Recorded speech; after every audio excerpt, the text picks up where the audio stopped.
नमोन्मय है बच्चों, digital lecture series में आपका पुनः स्वागत है। इसमें हम कर रहे थे शुकनासोपदेश है और आज उसी श्रृंखला में हमारा यह आज थर्ड वीडियो लेक्चर है।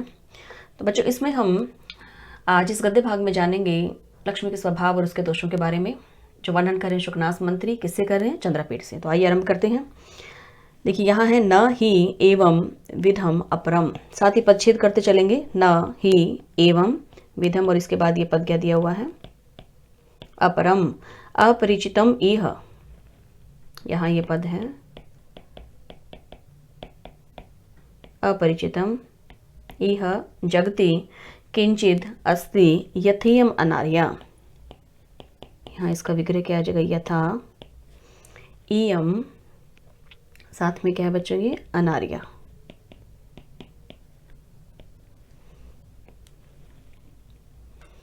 न नहीं ही क्योंकि एवं विधम इस प्रकार की, अपरम दूसरा, अपरिचितम अपरिचित, इह इस जगति संसार में, किंचित कोई, अस्ति है और इसके साथ क्या जुड़ जाएगा बच्चों? ये न, कि संसार में ऐसा कोई नहीं है। कैसा? अपरिचित। यथा जैसी, इयम अनार्या जैसी यह दुष्टा लक्ष्मी है। अनार्या का क्या अर्थ है? दुष्टा। इयम का प्रयोग क्या है? लक्ष्मी के लिए है। जैसे यह दुष्टा लक्ष्मी है। अब यह शुकनास मंत्री कह रहे हैं कि इस संसार में ऐसा कोई दूसरा अपरिचित नहीं है जैसे कि यह दुष्टा लक्ष्मी है। अब लक्ष्मी क्या करती है? परिचय की उपेक्षा करने वाली है। जिसके पास ये 1 वर्ष या 2 वर्षों तक रही है उसकी उपेक्षा कर देती है, उसके पास से ये चली जाती है। तो यहाँ लक्ष्मी को क्या कहा गया है? अपरिचितम, ये अपरिचिता है। साथ ही कह रही कि ये दुष्टा है, परिचय की उपेक्षा कर देती है यह। इसके बाद आगे कह रहे हैं लब्धापि खलु दुखेन परिपाल्यते। लब्धापि प्राप्त की जाती हुई भी, यदि यह लक्ष्मी किसी को प्राप्त हो भी जाए तो प्राप्त की जाती हुई भी, खलु निश्चय ही, दुखेन दुख के साथ, परिपाल्यते पालन की जाती है। यदि किसी लक्ष्मी मिल भी जाती है, प्राप्त भी हो जाती है, तो उसे उसका पालन अत्यंत ही दुख के साथ करना पड़ता है। कैसे? मान लो किसी के पास अत्यधिक धन वैभव है तो वह उसकी रक्षा करने के लिए विभिन्न प्रकार की योजनाएं बनाएगा, उसके बारे में चिंतन करेगा कि मैं इस लक्ष्मी को अपने पास कैसे रखूं। तो प्राप्त की जाती हुई भी यह निश्चय से दुख के साथ ही पालित की जाती है, इसका पालन दुख के साथ ही होता है। इससे आगे कह रहे हैं दृढ़ गुण पाश संधान निष्पंदीकृता अपि नश्यति। अब इसमें देखिए दृढ़ गुणों के पाश बंधन में संदान रस्सी से निष्पंदन कर दिया जाए, स्थिर कर दिया जाए, बांध दिया जाए, क्रीता अपि की गई भी नश्यति नष्ट हो जाती है। गुणों से यह क्या तात्पर्य? दान दया आदि जो गुण हैं उनके भी यदि आप पाश बना लो, उनसे भी क्या बांध दो, उनकी मजबूत रस्सी से इस लक्ष्मी को बांध दिया जाए, निष्पंदीकृता पे स्थिर कर दिया जाए, तो भी यह लक्ष्मी क्या नष्ट हो जाती है। ये गुणों के मजबूत पाश से भी नहीं रुकती है। ये कहना चाह रहे हैं शुकनास मंत्री कि तुम बहुत दानवीर हो, दयावान हो, तो हे चंद्रापीठ तुम ये मत समझना कि तुम जो है सदैव ही इस लक्ष्मी को अपने पास रख पाओगे। यह लक्ष्मी कैसी? अपरिचिता है, अनार्या है, यह किसी के पास भी नहीं रहती है, भले ही वह व्यक्ति गुणवान क्यों ना हो। तो गुणों की मजबूत रस्सी से बांध कर भी इसे स्थिर नहीं किया जा सकता। ऐसे ये क्या है? नष्ट हो जाती है, चली जाती है। इससे आगे कह रहे हैं उद्दाम दर्प भट्ट सहस्रो उल्लासित असिलता। यहाँ पर ये पद क्या है बच्चों? उल्लासित से आगे है ये असी और ये लता। पंजर विधृता अप्य अपक्रांति, यहाँ ये पद है विधृता अपि अपक्रांति, ये पद है यहाँ। अब देख रहे हैं कि विधृता रखी गई, अपि भी, अपक्रांति दूर चली जाती है। कहाँ रखी गई है ये? असी लता पंजर, तलवार रूपी लताओं के पिंजरे में यदि इसे रख दिया जाए, रखी गई भी ये दूर चली जाती है। अब बच्चों यह जो पिंजरा है तलवार रूपी लताओं का पिंजरा है। जैसे लता लंबी होती है वैसे ये तलवार जो है लंबी है, ये अभी किनका पिंजरा है? तलवार रूपी जो यहाँ लताओं का पिंजरा कहा है, किसका पिंजरा है? उद्दाम दर्प भट्ट सहस्रो। उद्दाम उत्कट, अत्यधिक, दर्प अहंकार वाले। कौन है? भट्ट, योद्धा। अत्यधिक अहंकार वाले योद्धाओं की, योद्धा कितने कहने के? सहस्र, हजार हैं। हजार योद्धाओं के द्वारा उल्लासित, चमकाई गई तलवार रूपी लताओं के पिंजरे में भी यदि इसे रखा जाए तो ऐसी रखी जाती हुई भी यह अपक्रांति दूर चली जाती है। ये कहना चाह रहे हैं यहाँ शुकनास मंत्री। ये सामान्य योद्धा नहीं है, ये कैसे योद्धा हैं? जिन्हें अपनी वीरता का अहंकार है, घमंड है, अभिमान है। ऐसे वीर हैं जिनकी तलवारें क्या हैं? बहुत लंबी हैं। किसकी भांति? लता की तरह। यदि ये ऐसे भट्ट, ऐसे योद्धा अपने इन तलवारों का घेरा भी बनाए, घेरे से तात्पर्य यदि पिंजरा भी बनाते हैं, उसमें भी रखी जाती हुई नष्ट हो जाती, दूर चली जाती। अर्थात इसे वीर योद्धाओं की, वीर भी कैसे लिए हैं? जो उत्कट दर्प वाले हैं, बड़े हुए अहंकार वाले हैं, जिन्हें अपनी वीरता का अहंकार है। ऐसे वीरों की तलवारों के द्वारा भी इस लक्ष्मी को रक्षित नहीं किया जा सकता है। इसके बाद आगे कह रहे हैं, मदजल दुर्दिन अंधकार गज घन घटा परिपालिता अपि। यहाँ इसमें क्या दिया बच्चों? पद परिपालिता अपि प्रप्लायते। अब बच्चों इसमें देखिए, मदजल, मदजल की, दुर्दिन मेघाचन, अंधकार करने वाले, गज घन घटा, हाथियों के द्वारा जो रचित है, क्या? घन घटा, मेघमाला से भी यदि परिपालिता पे रक्षित की जाती हुई भी ये क्या है? प्रप्लायते, भाग जाती है। पलायते क्या होता है? पलायन करना, भाग जाना। प्रपलायन क्या है? कि संपूर्ण रूप से ही भाग जाती है। जहां देखिए सूर्य का प्रकाश भी नहीं आता है, ऐसी घटाएं, तो वहां से ये लक्ष्मी चली जाती है। ये कहना चाह रहे हैं आप। ये वर्णन बच्चों अमरकोश में भी मिलता है दुर्दिन के बारे में। ये देखिए यहाँ जो ये दुर्दिन इसमें पद है, ये वर्णन है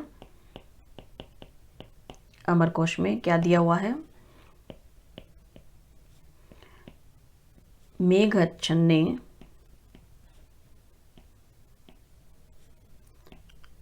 अहिन, ये है में क्या है बच्चों? न है, ह के पैर में ना, अहिन दुर्दिनम। ये पद इसमें दिया हुआ है। इसका क्या अर्थ है? घटाओं से घिरे हुए दिन को क्या कहते हैं? दुर्दिन कहते हैं। मदजल की निरंतर होने वाली वर्षा के कारण दुर्दिन जैसा अंधकार बना देने वाले हाथियों से घिरी हुई भी ये क्या है? उनके द्वारा रक्षित की जाती हुई भी भाग जाते हैं। अब यहाँ शुकनास मंत्री देखिए क्या कहना चाह रहे हैं। सबसे पहले उन्होंने इसमें कौन सा स्तर लिया? गुणों का। यहाँ एक व्यक्ति के गुणों की बात चल रही है। उसके बाद उन्होंने क्या लिए हैं? यहाँ हजारों योद्धा ले लिए जो उत्कट दर्प वाले हैं, बड़े हुए अहंकार वाले, जिन्हें अपनी वीरता का अभिमान, ऐसे हजारों योद्धा लिए। अब देखिए प्रथम स्तर पर भी ये रक्षित नहीं हुई। अब इससे अधिक बलशाली स्तर लिया, 1000 योद्धा ले लिए जो अत्यंत वीर हैं, उनके द्वारा भी ये रक्षित नहीं हुई।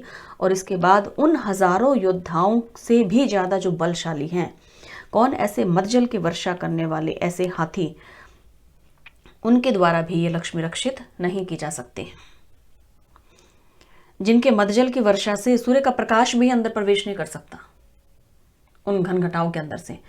तो ये लक्ष्मी जबकि प्रवेश कर जाती है, देखिए लक्ष्मी चली जाती है, दूर भाग जाती है।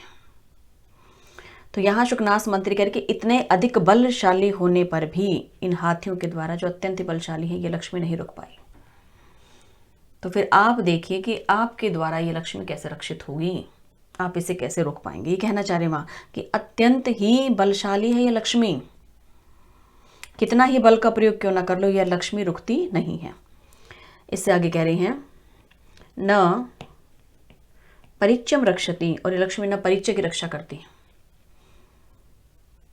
परिचय कैसे? अब देखिए यह जो अनार्य लक्ष्मी, लक्ष्मी को क्या कहा? अनार्य कहा है।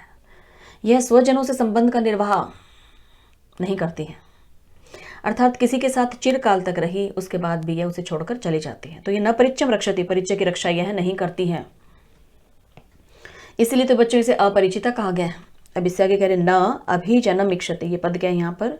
न इससे आगे है अभिजनम इक्षते। अभिजनम अच्छे अच्छे कुलों का, ऊंचे जो कुल है उनका, न इक्षते ध्यान नहीं रखती है। अच्छे कुलों का भी ये ध्यान नहीं रखती है कि यह वंश बहुत अच्छा है तो मैं यहीं पर ही ठहर जाऊं, नहीं, उनका भी ध्यान नहीं रखती, वहां से भी ये चली जाती है। न रूपम आलोक्यते, यहाँ पर क्या है, न रूपम और साथ में पद दिया हुआ आलोक्यते, न ही रूप को देखती है, न ही सौंदर्य को दृष्टिपथ में लाती है, सौंदर्य भी नहीं देखती है लक्ष्मी। न कुल, उसके बाद आगे बच्चे हैं क्या, कर्मम अनुवर्तते, कुल कर्मम अनुवर्तते, इससे आगे पद है अनुवर्तते, कुल क्रम से आई हुई भी अनुसरण नहीं करती है, कि वंश परंपरा का अनुसरण नहीं करती, अर्थात वंश परंपरा से चली आती हुई भी उसे छोड़कर चली जाती है। तो कह रहे कि हे चंद्रापीड़, यह लक्ष्मी जो तुम्हारे पिता तारापीड़ के पास है, जो तुम्हारे पास आने वाली है, तुम भावी राजा होने वाले हो, तो यह कोई अवश्य, यह कोई जरूरी नहीं है कि यह लक्ष्मी तुम्हारे पास सदैव रहे। यह कुल कर्मम अनुवर्तते न, क्योंकि कुल कर्म का अनुवर्तन नहीं करती, अनुसरण नहीं करती है, वंश परंपरा का अनुसरण नहीं करती है, छोड़कर चली जाती है। ऐसा नहीं है कि पहले वंश से लक्ष्मी चली आ रही है तो उसके बाद ये आगे भी रहेगी उस वंश में, नहीं, ऐसा नहीं है। इसके बाद कह रहे हैं आगे, न नहीं शीलम पश्यति, शील को देखती है, न ही यह शील को देखती, शील का मूल्यांकन करती है, अर्थात सच्चरित्रता को नहीं देखती है, अच्छे चरित्र को नहीं देखती है। अच्छे चरित्र वाले व्यक्ति के पास भी लक्ष्मी नहीं रहती है। न वैद गद्यम गणयति, ना ही विद्वता को गिनती है, पांडित्य का भी आदर नहीं करती है। ये वैद गद्यम का क्या अर्थ बच्चों, पांडित्य, पांडित्य का आदर नहीं करती, उसकी भी गणना नहीं करती है। न ही शील स्वभाव को देखती है, अच्छा चरित्र है, सच्चरित्र है, उसको अभी मूल्यांकन नहीं करती है। तो बच्चों ये जो वर्णन है, ये शील जो वर्ण यहाँ पर आया है पद, इसका वर्णन अमरकोश में भी मिलता है। अमरकोश में क्या दिया हुआ है, शील स्वभाव सद्वृते,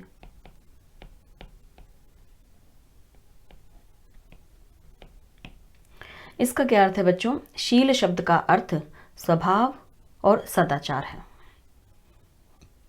यह लक्ष्मी उसको भी नहीं देखती है। इसके बाद आगे कह रहे हैं, न श्रुतम आकर्ण्यति, ये पद क्या है बच्चों इसमें, यहां श्रुतम, इसके साथ आगे दिया हुआ है आकर्ण्यति। श्रुतम से क्या तात्पर्य है, शास्त्रों को सुनना। न ही यह शास्त्रों को सुनती है, अर्थात शास्त्रों उक्त उपाय से बुलाने पर भी यह नहीं आती है, उनको भी नहीं सुनती है। इससे आगे कह रहे हैं, न नहीं धर्मम अनुरुध्यते, न ही धर्म के अनुरोध पर चलती है। यहाँ ये पद बच्चों क्या धर्मम है, इससे आगे ये अनुरुध्यते, धर्म का भी अनुसरण नहीं करती है, धर्मनिष्ठ व्यक्ति के पास भी यह नहीं रहती है।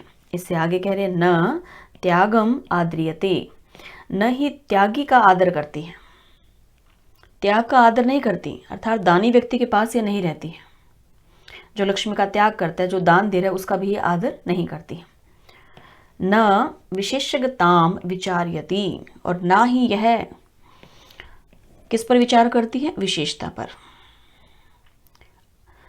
विशिष्ट ज्ञान रखने वाले या ज्ञानी व्यक्ति के पास भी यह नहीं रहती है, उस पर भी यह विचार नहीं करती है।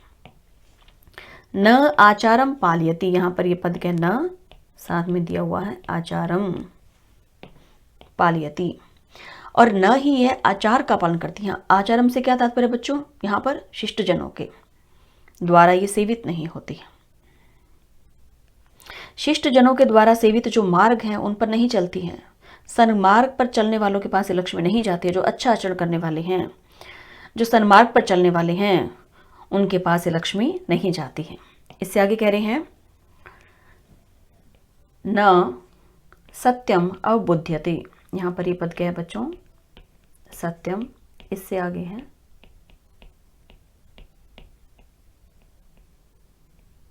अवबुध्यते, न ही यह सत्य को जानती है, अर्थात वस्तुओं का ज्ञान नहीं रखती है, सत्य से अलग रहती है, सत्य को भी नहीं जानती है, सच बोलने वाले के पास भी लक्ष्मी नहीं रहती है।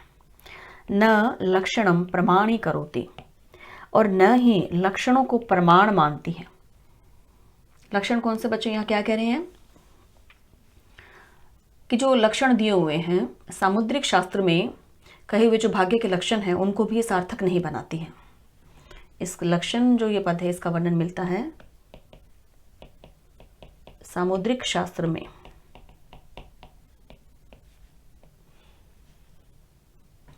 इसमें क्या दिया हुआ है बच्चों की छत्र, चामर, शंख, चक्र, कमल आदि के शरीर पर बने हुए चिन्ह विशेष को सुखी संपन्न होने का लक्षण कहा गया है। तो ये लक्षण राजाओं में और विशेषकर चक्रवर्ती राजाओं में पाए जाते हैं। तो ये उन लक्षणों को भी प्रमाण नहीं मानती हैं, ऐसा कह रहे हैं यहाँ शुकनास मंत्री। इससे आगे इसके बाद है बच्चों गंधर्व नगर लेखेव पश्यत एव नश्यति। गंधर्व नगर की लेखेव, यहाँ ये पदच्छेद कर लेते हैं बच्चों, क्या है ये, लेखा ईव। गंधर्व नगर की लेखा ईव अर्थात रेखा के समान पश्यत देखते, एव ही नश्यति नष्ट हो जाती।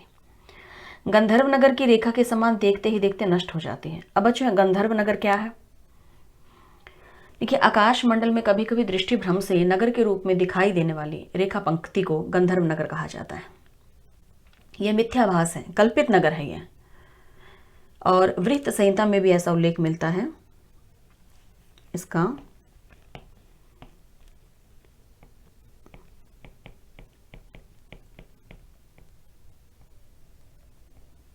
वृत्त संहिता में दिया हुआ है गंधर्व नगरम थितमा।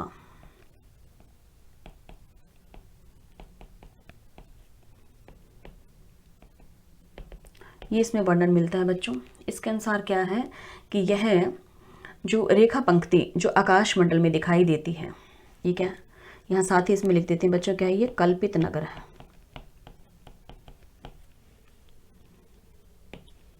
ये जो रेखा पंक्ति दिखाई देती है जिससे क्या है गंधर्व नगर की कल्पना कर ली जाती है, ये देखते देखते नष्ट हो जाती है। और यह क्या है, विनाश सूचिका है और तुरंत गायब होने वाली है। इसको अमंगल का, विपल्व का सूचक माना गया है। उसी प्रकार से ये लक्ष्मी भी क्या है, किसकी द्योतक है, विपत्ति की द्योतिका है और देखते ही देखते गायब हो जाने वाली होती है। तो यह लक्ष्मी का जो वैभव है किसके समान बताया बच्चों, यहाँ पर कैसा है, गंधर्व नगर की लेखा के समान है। जैसे गंधर्व नगर देखते ही देखते नष्ट हो जाते हैं, उसी प्रकार से लक्ष्मी भी देखते ही देखते नष्ट हो जाती है। लक्ष्मी सदैव किसी के पास रहती नहीं है। तो लक्ष्मी का वैभव क्या है, गंधर्व नगर की लेखा, उसे लक्ष्मी का वैभव कहा गया। अब बच्चों इसके बाद आगे देखते हैं अध्याप्या अरूढ़। यहाँ ये साथ में है पद अरूढ़, इसका पदच्छेद कर लेते हैं बच्चों। यहाँ ये दिया हुआ है अध्यापी।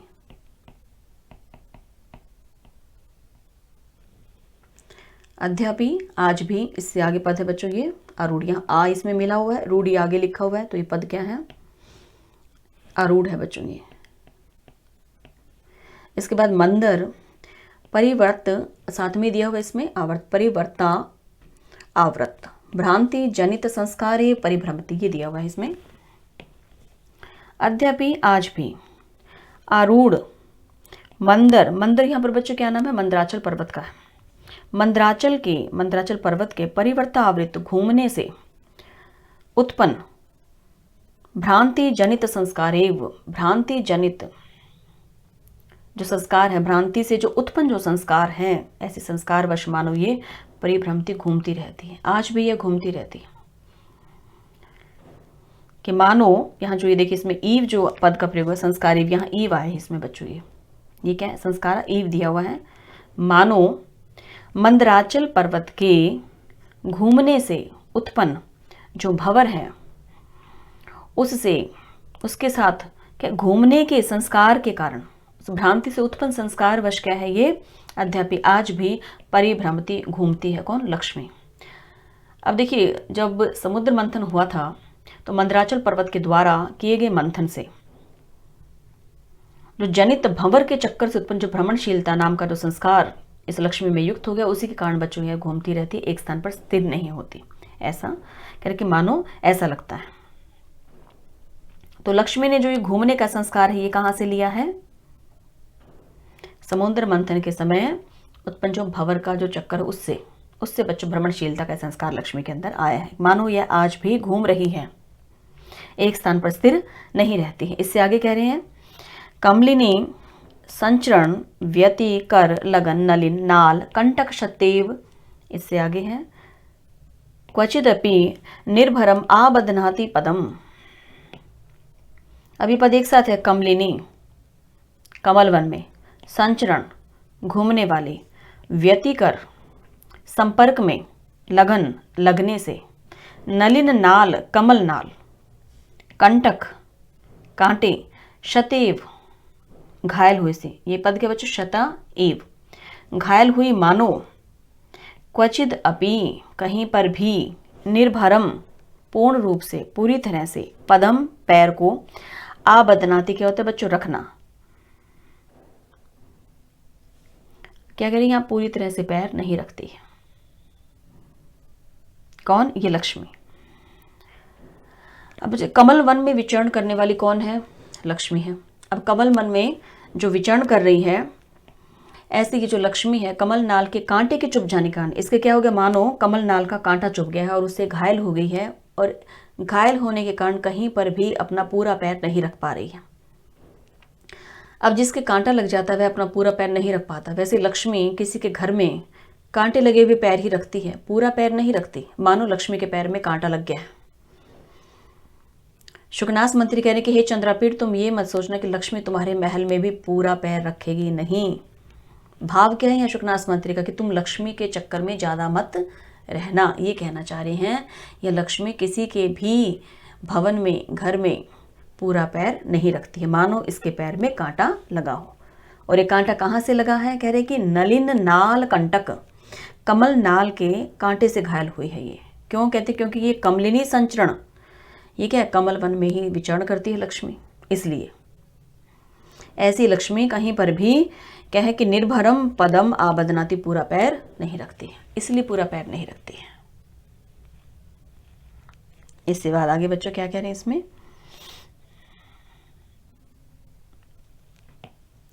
अति प्रयत्न विधृता अपि परमेश्वर गृहेषु विविध गंध गज गंड मधुपान मत्तेव परिस्खलति।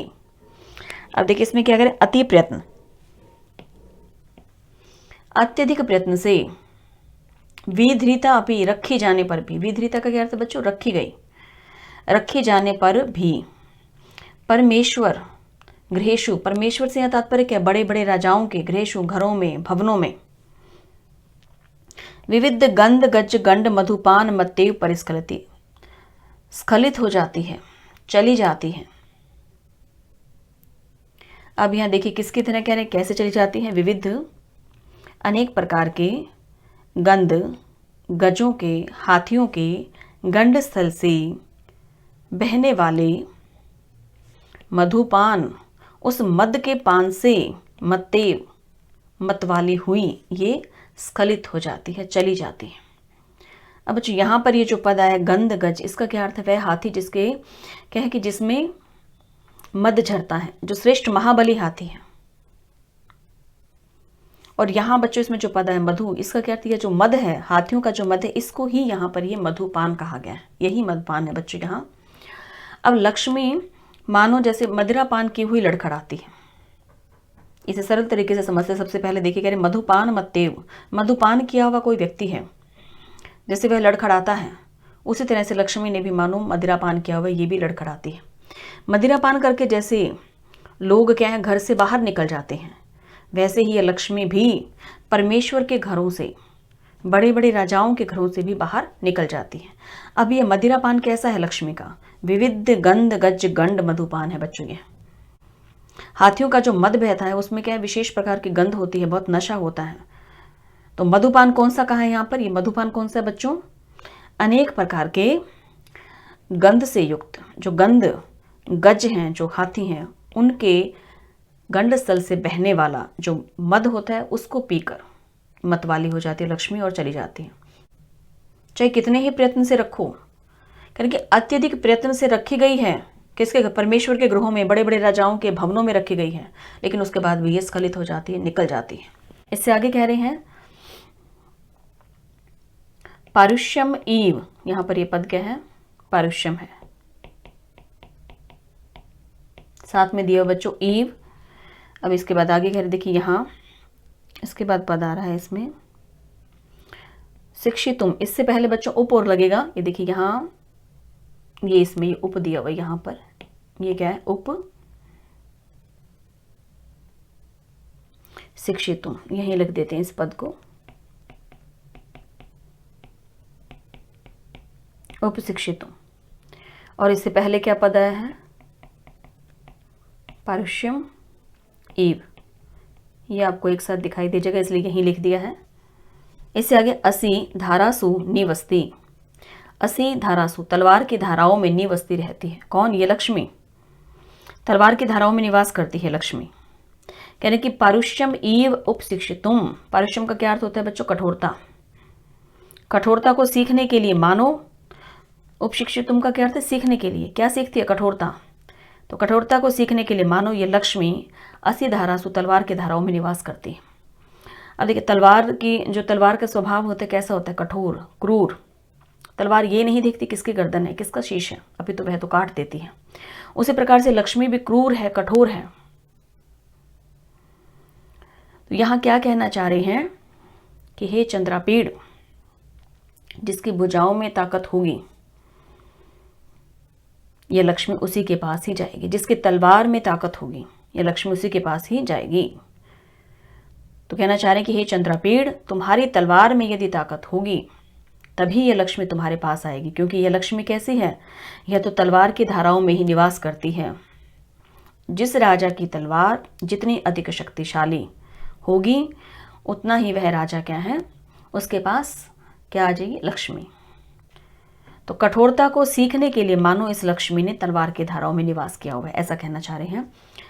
इसके बाद बच्चों आगे पद है विश्वरूप त्वम इव गृहीतुम आश्रिता नारायण मूर्तिम, यहाँ से इसको लिख देते हैं बच्चों, पहले ये पद छेद कर देती हूँ। यहाँ ये पद है विश्वरूप त्वम इव, आगे है गृहीतुम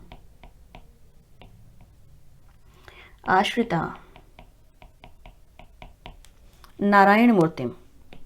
नारायण से क्या तात्पर्य, भगवान विष्णु के, मूर्तिम शरीर, मूर्तिम का क्या अर्थ है बच्चों, शरीर का,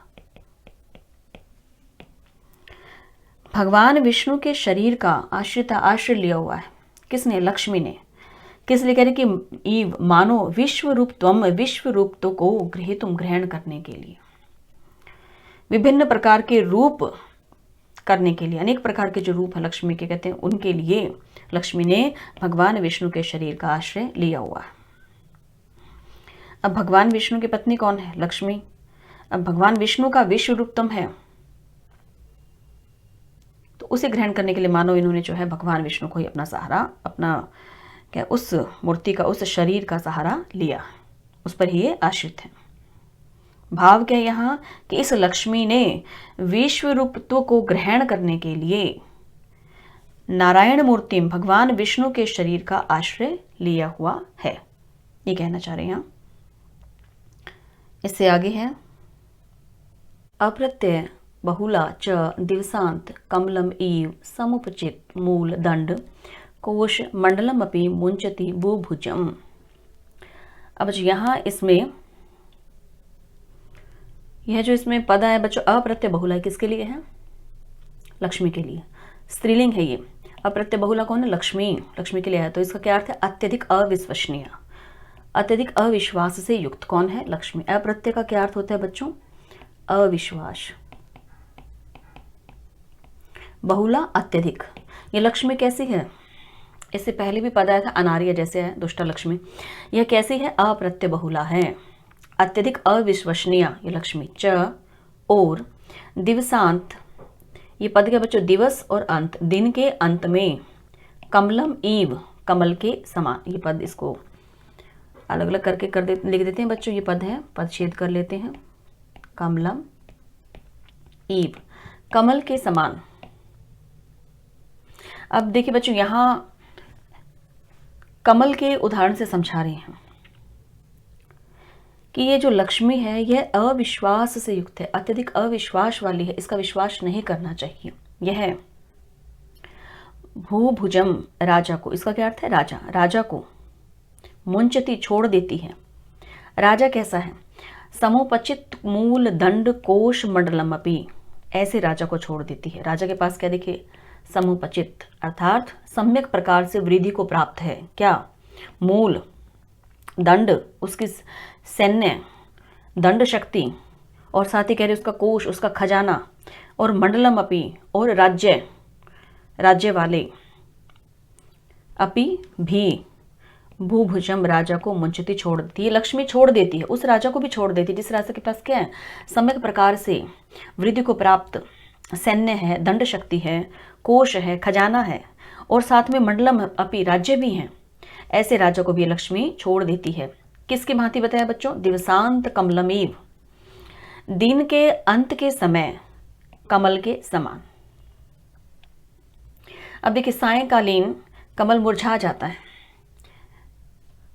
और कमल की शोभा उसे छोड़ देती है, उसी प्रकार से ये लक्ष्मी भी राजा को छोड़ देती है। अब यहां बच्चों कमल कैसा है? जैसे सूर्य के हैं, जैसे ही सूर्य का प्रकाश चला जाता है अर्थात संध्या काल समय है, तो उस समय कमल मुरझा जाता है। जबकि वह कमल कैसा था? समुपचित मूल दंड कोश मंडलम। अब ये देखिए, यहाँ दो अर्थ हैं, एक राजा के लिए आया है, दूसरा यहाँ पर कमल के लिए आया है। राजा के लिए क्या है बच्चों? यहाँ पर सैन्य, दंड कोश, दंड सैन्य है, दंड शक्ति है, कोश है, और अन्य अनेक राज्य हैं। ऐसा राजा, उसको छोड़ देती है लक्ष्मी। और कमल के लिए यहाँ पर कैसे? कमल कैसा है?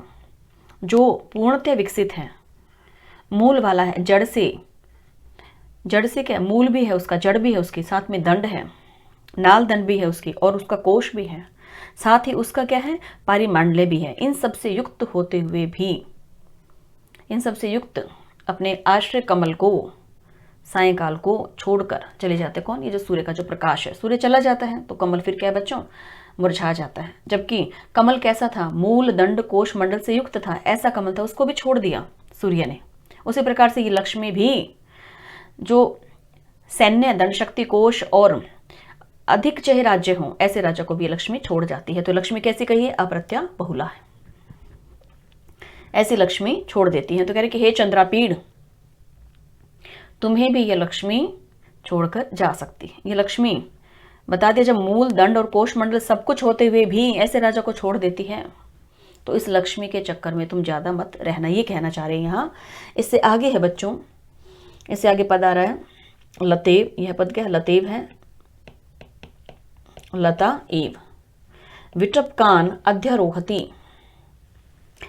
अब बच्चों, जैसे जो लता है, विटपकान वृक्षों का, अध्यारोहति आरोहण कर लेती है, आश्रय ले लेती है, उसी प्रकार से ये लक्ष्मी किसका आश्रय लेती है? धूर्तों का। तो लता वृक्षों का आश्रय लेती है आगे बढ़ने के लिए, उसी प्रकार से लक्ष्मी भी धूर्तों का सहारा लेती है आगे बढ़ने के लिए, नीच पुरुषों को अपनाती है, अर्थात धूर्तों के साथ ही लक्ष्मी रहती है, ये कहना चाह रहे हैं। इससे आगे कह रहे हैं गंगेव वसु जनन्य अपि तरंग बुद्ध चंचला। अब देखिए कह रहे हैं कि गंगेव, गंगा के समान, गंगा की भांति, वसु जनन्य अपि, वसु जननी है, ये पद क्या? वसु जननी अपि, वसुओं की जननी होते हुए भी तरंग बुद्ध चंचला, तरंग और बुलबुले के समान चंचल है। कौन? ये लक्ष्मी। अब बच्चों देखिए, यहां गंगा को क्या कहा गया है? वसु की माता। वसु जननी कौन है? गंगा। जिस प्रकार से वसुओं की जननी गंगा है, उसी प्रकार से धन की जननी कौन है? लक्ष्मी, जो कैसे तरंग और बुलबुले के समान चंचल है। बच्चों, इससे भी जुड़ा हुआ एक पौराणिक आख्यान है। कहते हैं कि प्राचीन समय में एक बार 8 वसुओं में से एक वसु ने किसी ऋषि की गाय चुरा ली थी। ऋषि ने सामान्यतः सभी वसुओं को पृथ्वी पर मनुष्य योनि में जन्म लेने का श्राप दिया। तदंतर चोरी नहीं करने वाले 7 वसुओं ने उस ऋषि से अपनी अपनी अपराधहीनता को बतलाकर जन्म लेते ही मुक्ति पा जाने का आशीर्वाद प्राप्त कर लिया। महर्षि वशिष्ठ के श्राप से मनुष्य योनि में आई कौन? गंगा। गंगा ने शांतनु की पत्नी बन इन्हीं 8 वसुओं को बारी बारी से जन्म दिया। जन्म के साथ ही एक एक करके 7 शिशुओं को गंगा के पानी में बहा दिया। मूलतः ये 7 जन्म लेने के साथ ही मुक्त हो गए, लेकिन जब 8वें की बारी आई तो शांतनु ने उन्हें रोक दिया, जिसके कारण यह 8वां बालक मनुष्य शरीर का सुख दुख भोगता रहा। इसी बालक ने पूर्व जन्म में गाय चुराई थी, इसलिए शाप भोगता हुआ यही वसु इस जन्म में भीष्म के नाम से प्रसिद्ध हुआ। इसलिए गंगा को क्या कहा जाता है? वसु जननी कहा गया बच्चों। इसीलिए यह वर्णन मिलता है महाभारत के भीष्म पर्व में।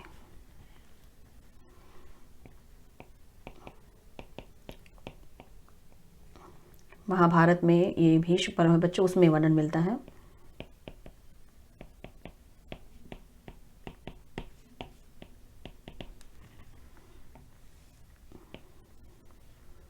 इसके बाद आगे इसमें क्या कह रहे हैं कि यह लक्ष्मी भी धन की जननी है, और ये क्या है?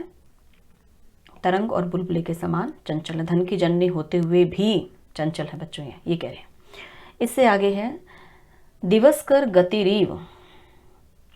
यहाँ ये पद क्या? दिवसकर सूर्य की, गतिरीव ये पद है बच्चों यहाँ, गति ही ईव गति के समान। प्रकटित विविध संक्रांति। अब ये लक्ष्मी सूर्य की गति के समान प्रकट करती है विविध संक्रांति, अनेक प्रकार की संक्रांतियों को, अर्थात अनेक प्रकार के लोगों को प्रकट करती है। अब देखिए जैसे राशि है मेष, वृश्चिक, मिथुन, कर्क, सिंह, कन्या, तुला, वृश्चिक, धनु, मकर, कुंभ, मीन, ये 12 राशियां होती हैं। इन राशियों में सूर्य का एक राशि से दूसरी राशि में जाना संक्रांति कहलाता है। इसी प्रकार बच्चों, लक्ष्मी भी अनेक राशियों में अर्थात अनेक प्रकार के लोगों में संचरण करती है। किसी एक के पास सदैव स्थिर नहीं रहती है, अनेक प्रकार के लोगों के पास विचरण करती रहती है। किसके समान? सूर्य की गति के समान ही मानो। इससे आगे कह रहे हैं पाताल गुहेव तमो बहुला। पाताल की गुहेव, गुहा एव, ये गुफा के समान, तमो तम को, बहुला अत्यधिक। अब देखिए पाताल की गुफा में क्या होगा? अत्यधिक अंधकार, बहुला तमो, अत्यधिक अंधकार होगा। उसके समान ही यह लक्ष्मी भी तमोगुण जनित अज्ञान से युक्त है। किसके समान? पाताल की गुफा के समान। अब जैसे पाताल की गुफा तिमिराच्छन्न रहती है, तिमिर से आच्छादित रहती है, वैसे ये लक्ष्मी तमोगुण प्रदान होती है। तमोगुण प्रधान है, अज्ञानता ही देती है। इससे आगे हिडिम्बेव भीम साहसिक हार्य हृदया। अब बच्चों यहां इसमें देखिए कह रहे हैं कि हिडिम्बेव, ये पद क्या? हिडिम्बा ईव, हिडिम्बा नामक राक्षसी की भांति, भीम साहसी, एक हार्य हृदया। पदच्छेद कर लेते हैं इसका। यहां बच्चों ये पद क्या दिया हुआ है? एक, साथ में है आगे हार्य, इससे आगे है ये देखिए यहां हृदय, हृदय से पूर्व में हार्य और उससे पूर्व बच्चों एक। हिडिम्बा नामक जो राक्षसी थी वह भीम के साहस के कारण भीम के प्रति आकृष्ट हुई थी, और भीम के पराक्रम को देखकर जो वह उस पर आसक्त हो गई। भीम की इसी पत्नी से घटोत्कच नाम का पुत्र भी उत्पन्न हुआ था, ये आप जानते हैं बच्चों। इसमें तो कहने कि हिडिम्बा नामक राक्षसी की भांति एकमात्र क्योंकि भयंकर साहस से हरण करने योग्य हृदय वाली है। कौन? ये लक्ष्मी भी ऐसी। लक्ष्मी प्रचंड साहस से ही वशीभूत होती है। यदि लक्ष्मी को वश में करना है तो प्रचंड साहस से ही ये वशीभूत होगी, वश में आएगी। जैसे राक्षसी हिडिम्बा एकमात्र भीम के सांस पर मुग्ध हो गई थी। कहना ये चाह रहे हैं शुकनास मंत्री की यदि लक्ष्मी को अपने वश में करना है तो प्रचंड साहस भी दिखाना होगा, तभी यह लक्ष्मी वश में आएगी, ये कहना चाह रही हैं। अब ये जो वर्णन है बच्चों महाभारत में द्रष्टव्य है। हिडिम्बा का जो वर्णन आता है महाभारत में। इसके बाद आगे कह रहे हैं प्रावृड ईव अचिरधूतिकारिणी। यहां पर ये पद क्या? प्रावृट, संधि होकर बच्चों इसमें टय के स्थान पर डय हो गया, ईव, इससे आगे है अचिर, और उसके बाद बच्चों ये पद है धूतिकारिणी।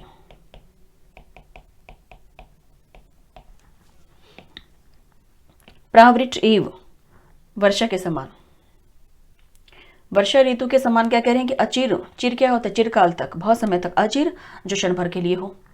धूति कारिणी, बिजली चमक को उत्पन्न करने वाली है, कौन, ये लक्ष्मी। अब ये लक्ष्मी कैसी है, जैसे कि देखिए वर्षा में जैसे प्रकाश थोड़े ही समय के लिए चमकता है, क्षण भर के लिए ही उसकी चमक होती है, उसी प्रकार से यह लक्ष्मी भी क्षण भर के लिए ही चमकती है। वर्षा ऋतु में जब बिजली चमकती है, बिजली उत्पन्न होती है तो क्षण भर के लिए होती है, उसी प्रकार से ये लक्ष्मी भी क्षण भर के लिए ही अपनी चमक उत्पन्न करती है। ये कहना चाह रहे हैं कि किसी के पास से सदैव नहीं रहती है, क्षण भर के लिए आती है फिर ये चली जाती है। इस संसार में ऐसा कोई मनुष्य नहीं है जिसके पास ये लक्ष्मी सदैव रही हो। इससे आगे कह रहे हैं बच्चों, अब दुष्ट पिशाची इव दर्शित अनेक पुरुष छाया। अब यहां बच्चों कह रहे दुष्ट पिशाचीव, इसमें ये पद साथ में बच्चों ने क्या दिया भाई, ईव है। दुष्ट, क्रूर, पिशाची के समान, पिशाची की तरह दर्शित दिखाती है, अनेक पुरुष छाया, अनेक पुरुषों की उच्छाया मीन्स उन्नति को। यहाँ ये बच्चों पद क्या है इसमें, उच्छाया, पद छेद कर लेते हैं, पहले उच्छाया है, उससे पहले ये पुरुष, और यहाँ ये है अनेक, अनेक से पूर्व में बच्चों क्या है दर्शित, दर्शित दिखाती है अनेक पुरुषों की उच्छाया, उन्नति, ऊंचाई। स्व अल्प, इससे आगे है स्व अल्प सत्वम उन्मति करोति। स्वल्प, अल्प बुद्धि वाले को, सत्वम प्राणी को, जीव को, उन्मति, उन्मत कर देती है, उन्मति करोति, उन्मत कर देती है, पागल बना देती है, कौन, ये लक्ष्मी। अब बच्चों जिस प्रकार से भयंकर पिशाचनी अनेक पुरुषों के बराबर नाप की ऊंचाई को दिखलाकर दुर्बल व्यक्तियों को पागल बना देती है, उसी प्रकार से लक्ष्मी भी अनेक पुरुषों के अम्बुद्ध को दिखाकर अन्य कम बुद्धि वालों को उन्मत बना देती है। इससे आगे है सरस्वती परिगृहितम, ईर्ष्या, ये पद एक साथ है, इससे पहले पद छेद ही कर लेते हैं बच्चों, यहाँ सरस्वती, इसके बाद परिगृहितम, ये पद है परिगृहितम, और इससे आगे क्या दिया हुआ है, ईर्ष्या, ये देखिए यहाँ ये है, ये पद है ईर्ष्या, और इसके बाद में बच्चों दिया हुआ ये ईव। इससे आगे है न आलिंगति, जन्म, जन्म जन का, आलिंगति आलिंगन करना, न नहीं, ईव मानो, मानो जन का आलिंगन नहीं करती है। वह जन कैसा है, क्या कह रहे हैं, सरस्वती परिगृहितम, सरस्वती के द्वारा ग्रहण किए गए जन का, व्यक्ति का, मानो ईर्ष्या के कारण आलिंगन नहीं करती है। सरस्वती जिनको स्वीकार कर लेती है, ऐसे व्यक्तियों का मानो ईर्ष्या के कारण यह लक्ष्मी आलिंगन नहीं करती, अर्थात विद्वान पुरुष को यह ईर्ष्या के कारण उसके पास नहीं जाती है, उससे ईर्ष्या करती है, किसने तो सरस्वती को स्वीकार किया हुआ है तो मैं इसके पास क्यों जाऊं। तो विद्वान पुरुषों को यह आलिंगन नहीं करती है ईर्ष्या के कारण। इससे आगे कह रहे हैं बच्चों गुणवंतम, साथ में अपवित्रम, ये पद क्या है, अपवित्रम, यह मैं में ही ए है बच्चों, जब इसे अलग करेंगे तो पद हो जाएगा गुणवंतम, और यहां ये पद है अपवित्रम, इसके साथ दिया हुआ बच्चों ईव न स्पृशति। गुणवंतम, गुणवान व्यक्ति, अपवित्रमेव, अपवित्र के समान, न स्पर्शति, स्पर्श नहीं करती है। गुणवान व्यक्ति को तो अपवित्र के समान छूती नहीं है, स्पर्श नहीं करती है। दया, धीरता, प्रभृति गुणों से समन्वित पुरुष को अछूत समझकर उसे स्पर्श नहीं करती, उसके पास नहीं जाती है। लक्ष्मी किनको अछूत समझती है, जो गुणवान है, ऐसे व्यक्तियों को अपवित्र मानती है, इसलिए उन्हें स्पर्श नहीं करते, अर्थात उनके पास नहीं जाती है। इससे आगे बच्चों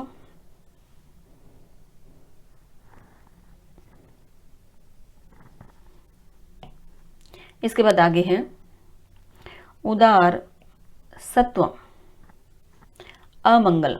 अब यहाँ बच्चों इसमें ये लय पद नहीं है, ये क्या है पद, अमंगलम ईव है पूरा, यहाँ बीच में इसमें लय आएगा, अमंगलम ईव न बहु मन्यते, इसका पहले पदच्छेद कर देती हूँ बच्चों। यहाँ पर ये पद क्या है? सत्वम। इससे पूर्व में ये उदार दिया हुआ है। सत्वम के आगे है अमंगलम। इसके बाद ये जो दिया हुआ ईव, न बहु मन्यते। अधिक बच्चों इसमें जो क्या है? उदार सत्वम, उदार चरित्र वाले, उदार चरित्र वाले व्यक्तियों के पास अमंगलमेव, अमंगल के समान, मानो न बहुमन्यते, बहुत अधिक नहीं मांगती है, उनका सम्मान नहीं करती है। शुकनास मंत्री यहां देखिए क्या कह रहे हैं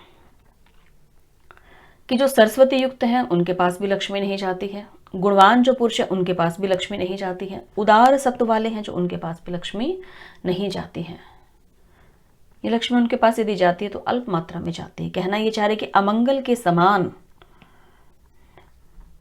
किसको बहुत अधिक नहीं मानती है? उदार सत्वम, उदार चित्त वालों को, ऐसे व्यक्तियों को ये बहुत अधिक नहीं मानती है। इससे आगे इसके बाद है बच्चों सुजनम अनिमितमीव। यहाँ ये पद है, पदच्छेद करते हैं पहले। सुजनम, इससे आगे है अनिमितम ईव न पश्यति। अब सुजनम जो सज्जन जो व्यक्ति हैं उनको अनिमितम ईव, बुरे शगुन के जैसे, मानो कि बुरा शगुन है वह कौन? सज्जन पुरुष, इसलिए न पश्यति, देखती नहीं है। जैसे बुरे शगुन से मनुष्य बचता है ऐसे लक्ष्मी सज्जनों को अपशगुन मानती है और उनसे बचती है। तो सज्जनों से वैसे ही बचती रहती है लक्ष्मी जैसे व्यक्ति अपशगुन से बचता है, उसे अनियमित मानती है, इसलिए सज्जन व्यक्तियों के पास ये नहीं जाती, उनसे बचती रहती है। इसके आगे कह रहे हैं बच्चों, इसमें क्या है? अभिजातम। यहाँ ये पदच्छेद करते चलते हैं। अभिजातम, इससे आगे क्या दिया हुआ है? अहिम ईव। इसके बाद ये पद क्या है बच्चों? ईव लंघयति। अभिजातम कुलीन व्यक्ति को, अहिम ईव सर्प के समान, लंघयति लांघ जाती है। जो कुलीन व्यक्ति हैं, जो ऊंचे कुल में जो उत्पन्न हुए हैं, क्या है, वहां पर भी उन्हें सर्प के समान ही लांघ जाती है। अब चंद्रापीठ यहाँ क्या कहना चाह रहे हैं? यहाँ शुकनास मंत्री चंद्रापीठ से क्या कहना चाह रहे हैं कि कुलीन व्यक्ति को तो सर्प के समान लांघ जाती है लक्ष्मी। ये तो कुलीन व्यक्ति का घर है, वहां नहीं जाएगी। तो कह रहे हे चंद्रापीठ, ऊंचे कुल में, ऊंचे वंश में लक्ष्मी उसे लांघ जाती है, पैर नहीं रखती है, और यदि रख भी दे तो वह धोखे से ही रखती है। जैसे सर्प पर, यदि सर्प होगा तो क्या है, व्यक्ति उसे लांघेगा, यदि उस पर पैर कब पड़ता है बच्चों? धोखे से। तो कह रहे हैं धोखे से ये आ जाती है अल्प मात्रा में, अन्यथा तो ये अभिजातम को, कुलीन व्यक्ति को लांघ जाती है। शूरम कंटकमेव, यहाँ ये पद है कंटकम ईव परिहरती। शूरम शूरवीर को, कंटकमेव कांटे के समान, जैसे मानो पैर में कांटा चुभा है, परिहरती उसे छोड़ देती है। वीर पुरुष को कांटे की तरह मानो छोड़ देती है उसे। अब कांटे पर कोई पैर नहीं रखता, बल्कि पैर हटा लेता है, दूर कर लेता है अपने पग को, तो कांटे देखकर पैर हटा लेते हैं। और लक्ष्मी भी शूरवीर को कांटा मानकर, कांटा समझकर उस पर पैर नहीं रखती, अर्थात उसे छोड़ देती हैं। तो शूरवीर व्यक्ति के पास भी ये लक्ष्मी नहीं जाती। कहना ये चाह रहे शुकनास मंत्री कि कांटे के समान ही उसको भी छोड़ देती है। जैसे कांटे पर कोई पैर नहीं रखता है, तो लक्ष्मी भी शूरवीर व्यक्ति के पर क्या है, पैर नहीं रखती, अर्थात उसके पास नहीं जाती है। दातारम दु स्वप्नमीव न स्मृति। ये पद यहां पर क्या है बच्चों? दु स्वप्नम ईव न स्मृति, स्मरण नहीं करती है। दु स्वप्नम बुरे स्वप्न के समान ही, किसका? दातारम दानी व्यक्ति का। दानी को बुरे स्वप्न की भांति स्मरण नहीं करती है, कौन? लक्ष्मी। विनीतम पातकिनम ईव न उपसर्पति। अब यहां देखिए पद क्या है, ये पातकिनम ईव पापी व्यक्ति के समान, न नहीं उपसर्पति। उपसर्पति का बच्चों क्या अर्थ है? पास में जाना, पास नहीं जाती है।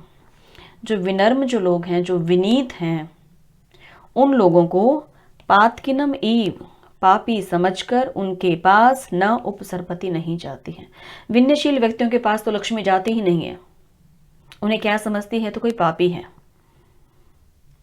इससे आगे क्या करें बच्चों? मनस्विनम, यह जो पद है बच्चों है, इसमें यहाँ ये मुंह पद नहीं, ये मैं है बच्चों, ये नहीं आएगा। यहाँ पर ये पद क्या है? माँ, मनस्विन है। यहाँ लिख देती हूँ मैं इसे, ये पद है मनस्विनम, ये पद है बच्चों ये।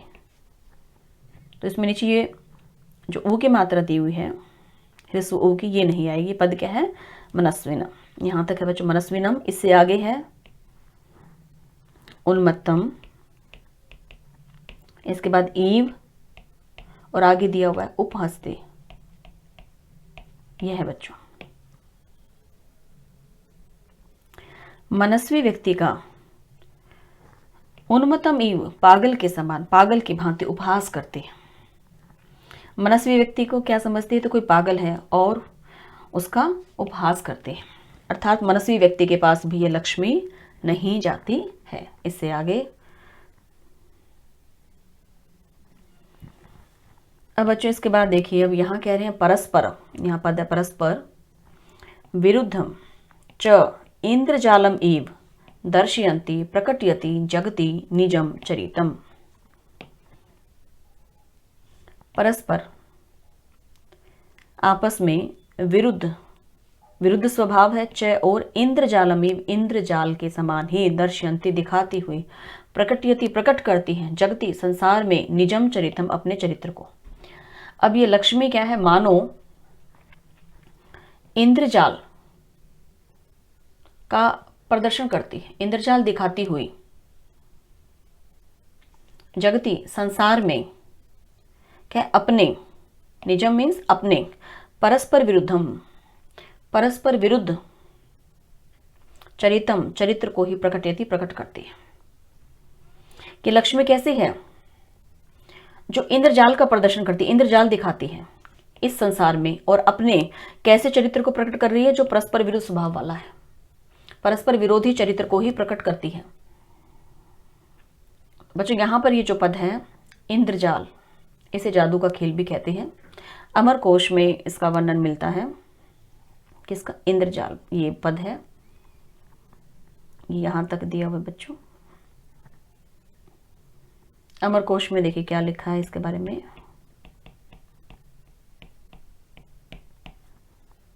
सयान माया शांबरी, माया शांबरी, यह है पद प्रयुक्त है बच्चों। इंद्रजाल को क्या कहा गया है? माया। पौराणिक कथा है बच्चों इसमें, जो दानवगण अपनी माया से भली भांति का रूप ग्रहण करके इंद्र को परेशान करते थे। इंद्रजाल इस शब्द के साथ जुड़ा हुआ बच्चों पौराणिक आख्यान है। इंद्र को परेशान करने के लिए नाना प्रकार के जाल रचा करते थे। तो इंद्र को परेशान करने के लिए किए जाने वाले ये जाल ही इंद्रजाल कहे जाने लगे। तब से इंद्रजाल जो शब्द है माया जाल या जादू के खेल के अर्थ में प्रसिद्ध हो गया, ऐसा माना जाता है। तो ये लक्ष्मी कैसी है? जो इंद्रजाल दिखाती है, अनेक प्रकार के जो रूप ग्रहण करती है। इस संसार में अपने परस्पर विरोधी स्वभाव को, ये अपने परस्पर विरोधी चरित्र को ही प्रकट करती है। अब देखिए तथा ही, जैसे कि अभी यहाँ उदाहरण से बता रहे हैं कि विरोधी चरित्र कैसे है ये। अब यहाँ से बच्चों इसमें लक्ष्मी का विरोधी चरित्र यहाँ से आरंभ हो रहा है। इसमें कह रहे हैं स्ततम, इससे आगे है उष्माणम आरोपयन्ते अपि, ये पद आरोपयन्ते और साथ में दिया हुआ अपि। इससे आगे देखिए जाड्यम उपजन्यति, यहाँ ये पद है जाड्यम उपजन्यति। अब देखिए विरोधी स्वभाव कैसे है? स्ततम निरंतर, उष्माणम गर्मी को, ये पद क्या है बच्चों? यहाँ पर यहाँ से यहाँ तक है उष्माणम, उष्माणम गर्मी को ही, आरोपयन्ते अपि उत्पन्न करती हुई भी, जाड्यम शीतलता को ही, उपजन्यति उत्पन्न करती है। अब ये लक्ष्मी निरंतर गर्मी को उत्पन्न करती है, ऐसे उत्पन्न करती हुई भी शीतलता को कैसे ही उपजन्यति करती है। तो ये परस्पर बच्चों विरुद्ध चरित्र हो गया।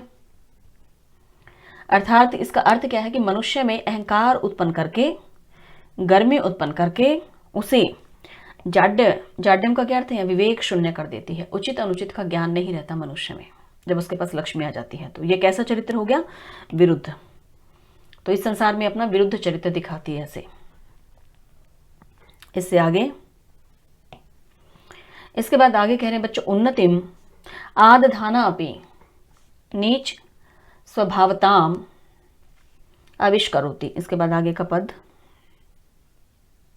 यहां दिया हुआ बच्चों, ये आविष्करोति, इसे यहीं एक साथ ही लिख देते हैं बच्चों, यहीं लिख देते हैं। ये पद क्या है, यहाँ जो दिया हुआ है ये पूरा पद है आविष्करोति। उन्नतिम आधानापि, अब यहाँ देखिए इसका भी पदच्छेद कर लेते हैं।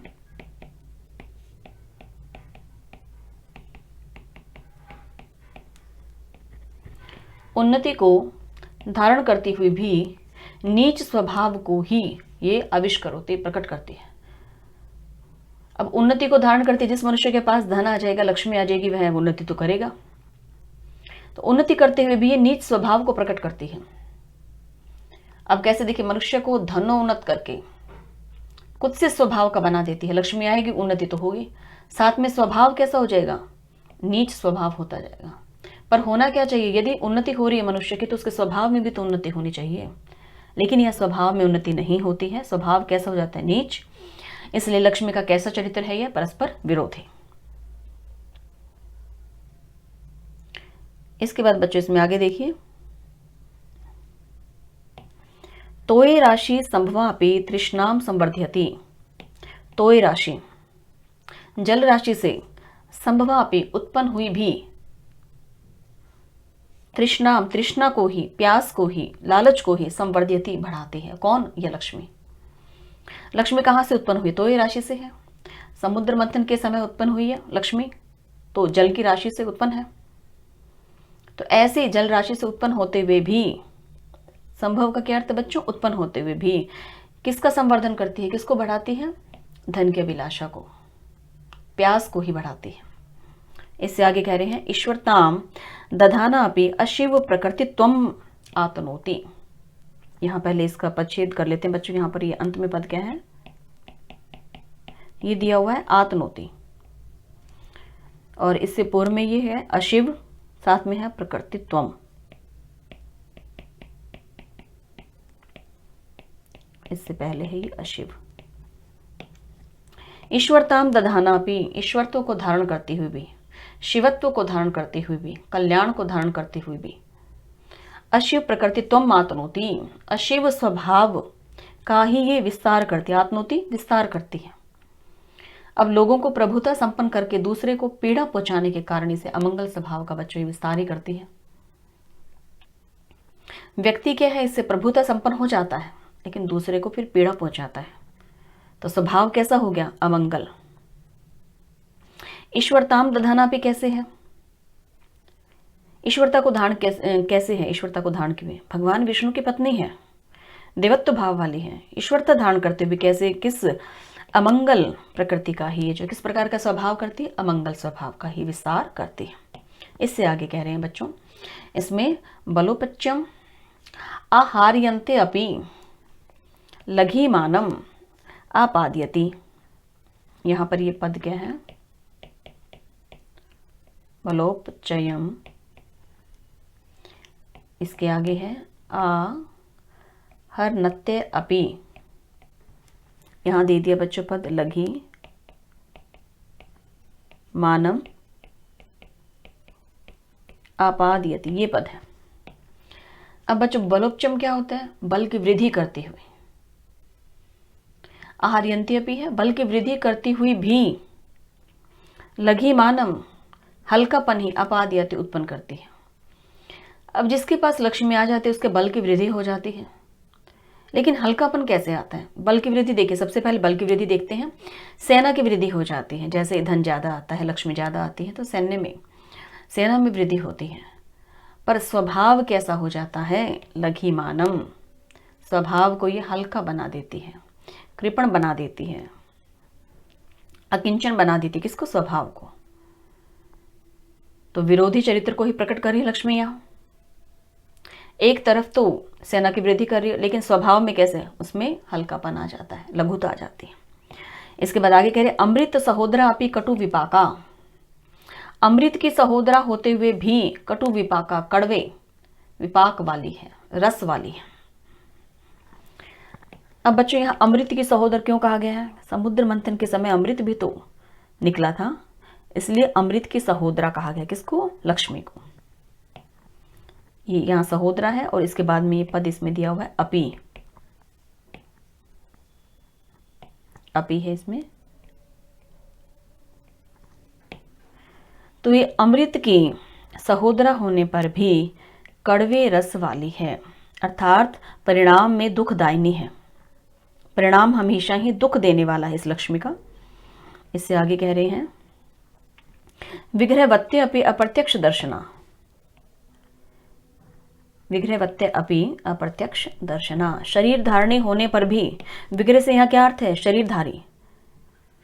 लक्ष्मी के शरीर धारणी होने पर भी अप्रत्यक्ष दर्शन वाली है, अर्थात नेत्रों से दिखाई नहीं देती है। दर्शन कैसे हैं? अप्रत्यक्ष है। प्रत्यक्ष क्या होता है? जो सामने दिखाई दे। अप्रत्यक्ष जो सामने दिखाई ना दे, जो आंखों के आगे दिखाई ना दे। तो अप्रत्यक्ष दर्शन वाली है कौन? ये लक्ष्मी। अब बच्चों मूर्तिमान होकर भी प्रत्यक्ष नहीं दिखाई देती है। कहने का भाव क्या है? यहाँ धनवानों के मध्य परस्पर कलह का कारण होते हुए भी यह लक्ष्मी दिखाई नहीं देती है। तो परस्पर विरुद्ध चरित्र को ही प्रकट कर रही है बच्चों संसार में। इससे आगे कह रहे हैं पुरुषोत्तम रता अपि खल जन प्रिया। अब पुरुषोत्तम रता अपि, पुरुषोत्तम पुरुषों में जो उत्तम है, श्रेष्ठ पुरुषों में रत, रत से क्या अर्थ है? अनुरक्त हुई, अपि भी, खल दुष्टों के, खल जनों के, दुष्ट जनों की ही प्रिया है कौन? ये लक्ष्मी।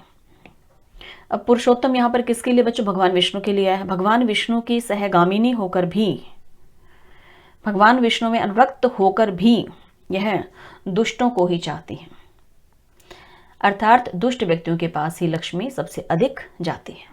इसके बाद आगे क्या कह रहे हैं? रेणुमयी स्वच्छमपि कलुषी करोति, रेणुमयी, ईव, ये पद क्या है बच्चों? इसमें साथ में क्या दिया हुआ? ये ईव है। मानो धूलिमयी होकर स्वच्छम अपि, स्वच्छ को भी कलुषी करोती, क्या कर देती है? मलिन कर देती है।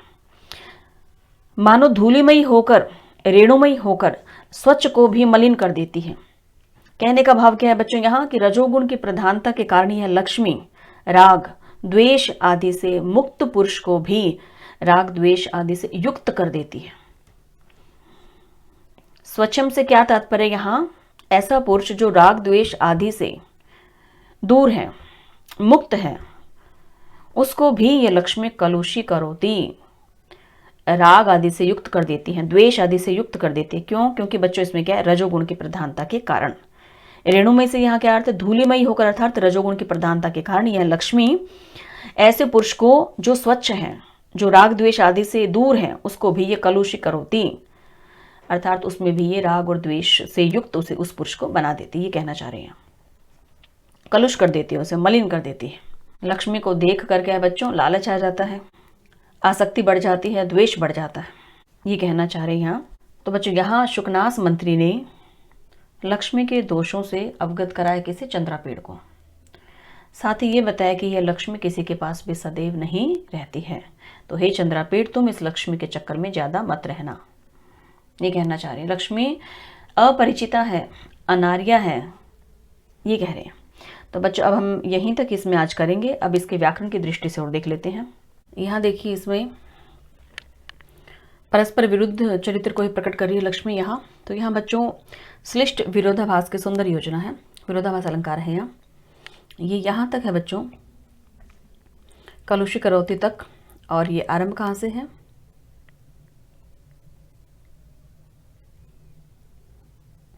यहाँ से बच्चों ने, यहाँ से लेकर के और अंत तक जो है, जहाँ तक हमने आज किया है, इसमें विरोधाभास अलंकार है।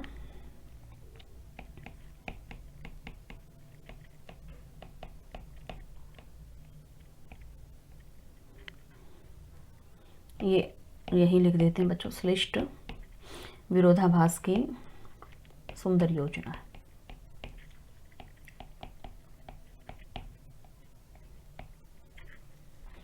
इसके बाद बच्चों इसमें जो ये देखिए यहाँ से परस्पर से लेकर के और यहाँ चरितम तक, इसमें कौन सा है बच्चों? उत्प्रेक्ष अलंकार।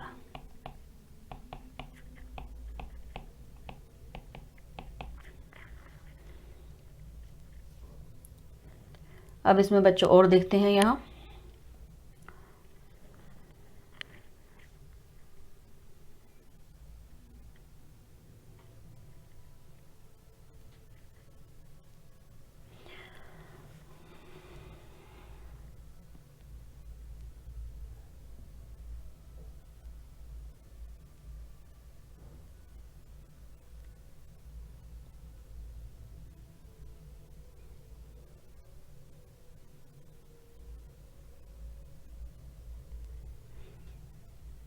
अब बच्चों देखिए यहाँ जो ये वर्णन आ रहा है ये विद्युत कारणी तक। अब देखिए इसमें यहाँ तक है, ये विद्युत कारणी तक है और ये आरंभ कहाँ से हो रहा है बच्चों?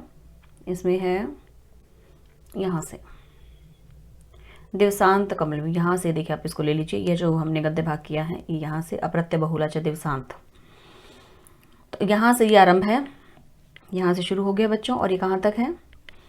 यहाँ अचिर धूति कारणी तक, यहाँ तक इसमें उपमा अलंकार का प्रयोग है। कौन सा अलंकार है बच्चों? उपमा, यही लिख देते हैं।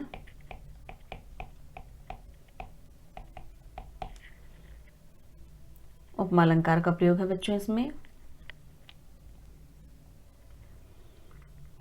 और देखते हैं बच्चों इसमें, अब देखिए यहाँ नारायण मूर्ति तक, ये नारायण मूर्ति इस पद से ये यहाँ अंत तक है और इससे पूर्व में ये पद है।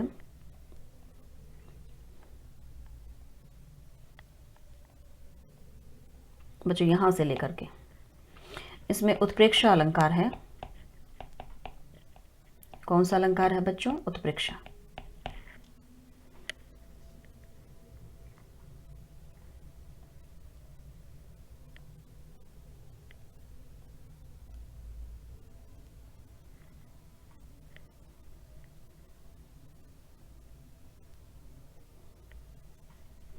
अब देखिए बच्चों इसमें यहाँ पर ये पद आ रहा है असीलता, जैसे दिया हुआ है असीलता। यहाँ पर ये जो पद है तलवार रूपी लताएं हैं यहाँ, तो यहाँ तलवार रूपी लताओं में कौन सा अलंकार हो गया बच्चों? अभी इस पद में रूपक अलंकार।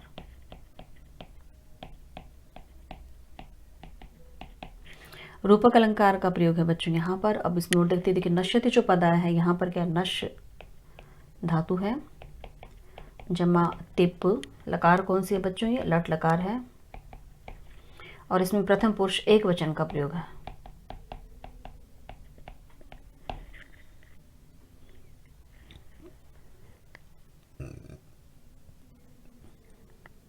साथ में बच्चों यहाँ पर पद दिया हुआ विधृता। देखिए इस जो पद में विधृता में भी उपसर्ग है, जमा ध्री, जमा त, जमा टाप, प्रत्यय का प्रयोग है।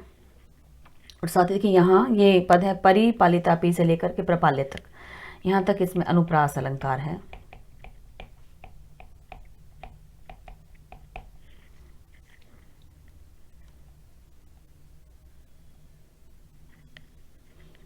यहाँ से हमने आज आरंभ किया था बच्चों। दुखेन है, तृतीय भक्ति एक वचन का प्रयोग है। तृतीय का क्या है बच्चों? ये एक वचन।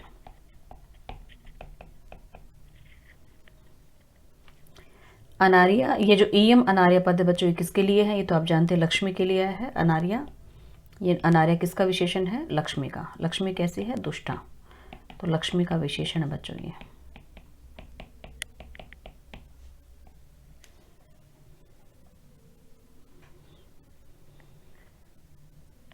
अब इसमें और देखते जाते हैं, कोई और अगर इसमें रह गया हो तो बच्चों वो देखिए बच्चों यहाँ ये जो दिया हुआ है गंधर्व नगर लेखेव, ईव है इसमें, ये यहाँ से लेकर के गंधर्व नगर लेखेव इस पद में है बच्चों। यहाँ पर उपमा अलंकार का प्रयोग है।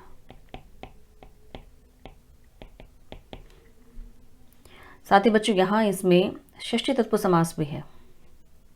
गंधर्व नगर लेखा में, इसको मैं यहीं लिख देती हूँ।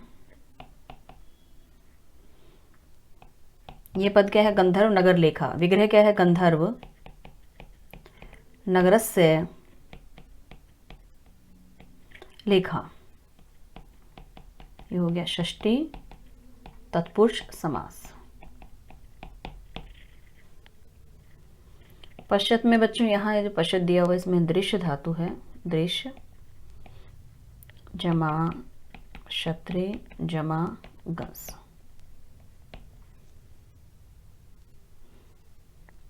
इस प्रकार से देखिए परि भ्रमति। परि क्या है बच्चों? ये उपसर्ग है, अवयव है।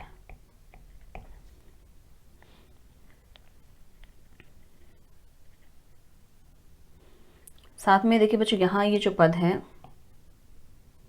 पद आया हुआ है मंदर परिवर्त। यहाँ इसमें बच्चों षष्ठी तत्व समास है।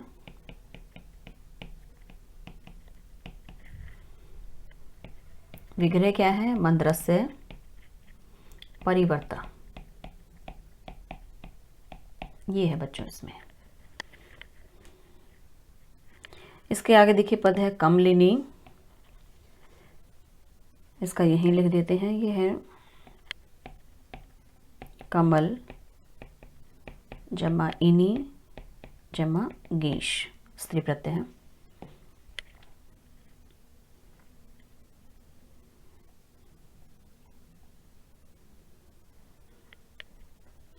और यहाँ तक इसमें उत्प्रेक्षा अलंकार है ही बच्चों, इसमें पहले ही बता दिया। इससे आगे देखते हैं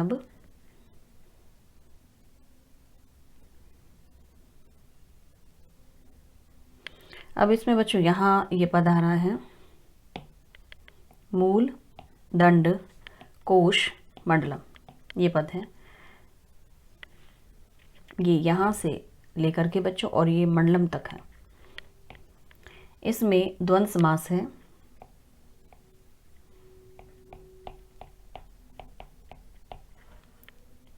इसका विग्रह क्या है? विग्रह यहीं लिख देती हूँ मैं इसमें। मूलम च दंडश्च। यहाँ नीचे लिख देते हैं बच्चों, यहाँ पर्याप्त जगह नहीं है। दंडश्च के आगे क्या आएगा इसमें? कोशश्च मंडलम च। ये यहाँ से है और ये यहाँ तक बच्चों पूरा है इसमें, यहाँ तक।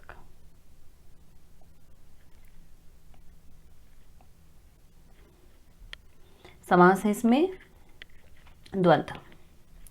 साथ ही बच्चों यह जो इसमें विशेषण प्रयुक्त हुआ है बच्चों, एक समुपचित यहाँ से लेकर के मूल दंड कोश मंडलम तक जो है, किसका विशेषण है? भूभुजम।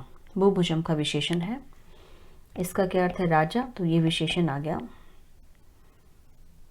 ये पद है बच्चों यहाँ से लेकर के समुपचित यहाँ से आरंभ हो गया है और मंडलम तक है। ये सारा क्या है? इस राजा का विशेषण है।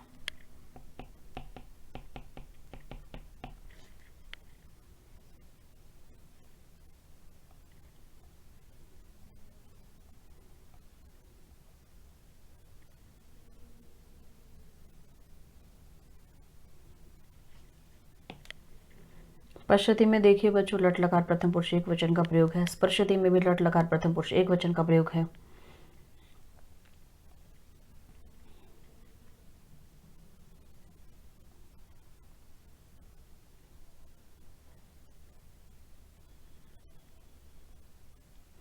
अब बच्चे से इसके प्रश्न कर लेते हैं। इसमें पहला प्रश्न है, अनेक संक्रांतियों को प्रकट करने वाली सूर्य की गति के समान किसे कहा गया है? तो बच्चों इसका उत्तर क्या है? लक्ष्मी को। लक्ष्मी को कहा गया है। जिस प्रकार से सूर्य जो है 12 संक्रांतियों में 12 राशियां हैं, उनमें बार बार जब एक राशि से दूसरी राशि में जाते हैं तो वो क्या संक्रांति कहलाती है। तो सूर्य की इसी गति के समान ही यह लक्ष्मी भी अनेक व्यक्तियों के पास विचरण करती रहती हैं। इससे आगे है, विश्व रूपता को ग्रहण करने के लिए लक्ष्मी ने किसका आश्रय लिया है? नारायण मूर्ति का।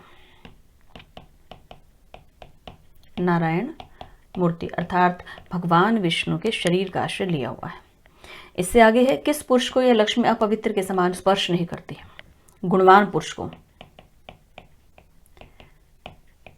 गुणवान पुरुष को यह लक्ष्मी अपवित्र समझती है, इसलिए उसके पास नहीं जाती है, स्पर्श नहीं करती है। अमृत सहोदरा, यह पद किसके लिए प्रयुक्त हुआ है? लक्ष्मी के लिए। अमृत की सहोदरा कौन है बच्चों? लक्ष्मी। समुद्र मंथन के समय अमृत भी निकला था, साथ ही लक्ष्मी की भी उत्पत्ति वहीं से हुई है, तो अमृत की सहोदरा किसे कहा गया? लक्ष्मी को। तो ये पद किसके लिए आया बच्चों? लक्ष्मी के लिए। इससे आगे प्रश्न 5 है, लक्ष्मी दुस्वप्न के समान किसे स्मरण नहीं करती है? दानी व्यक्ति को।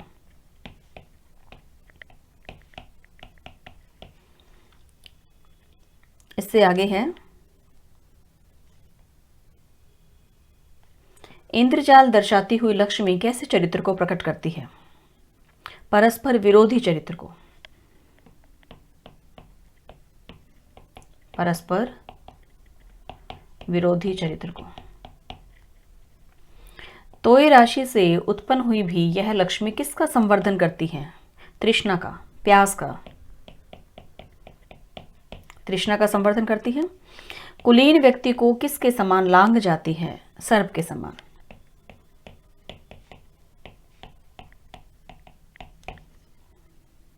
इससे आगे है, गंधर्व नगर लेखा में कौन सा अलंकार है बच्चों? उपमा अलंकार का प्रयोग है। मनस्वी का किसके समान उपहास करती है? उन्मत्त व्यक्ति के समान, पागल के समान। पागल या उन्मत्त व्यक्ति भी आप लिख सकते हैं। यह लक्ष्मी उपहास करती है मनस्वी व्यक्ति का, इसलिए लक्ष्मी मनस्वी व्यक्ति के पास नहीं जाती है। तो बच्चों आज हम इसमें यहीं तक ही गद्य भाग हम कर चुके हैं और इसके प्रश्न भी हो गए हैं। इससे आगे का भाग अगले लेक्चर में। तब तक के लिए बच्चों नमो नमः।